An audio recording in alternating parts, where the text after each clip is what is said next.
So at this time, the ideas of sovereignty that we have may be a little bit different than what we had known before. So for example, it's related to the heart chakra of unconditional love.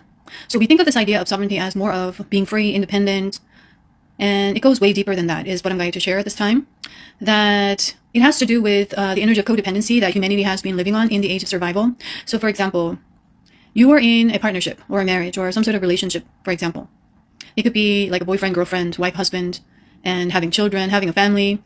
It was all based on the energy of codependency, meaning that the reason why, on a subconscious level, that you have a wife, you have a husband, is that you don't feel alone. You don't feel lonely. That when you don't have the husband, you don't have the wife, you don't have the children, you don't have your boyfriend, you don't have your girlfriend, you're on your own. And in survival, that meant a lot of fear because you needed outside resources to survive, because of the environment, because of the energy frequency on Gaia, and so on and so forth.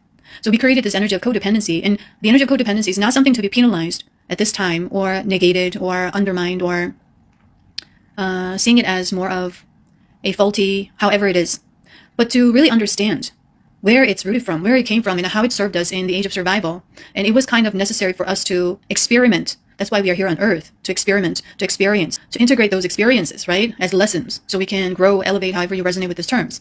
So at this time, that's how we've been.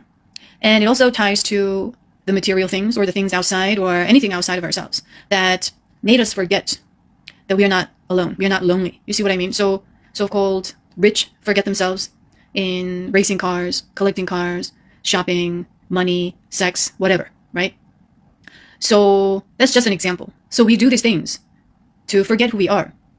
Because when we go in, we lived in the shadow because the earth energy frequency is very, very dense. It's full of darkness, a lot of shadow, meaning a lot of karma.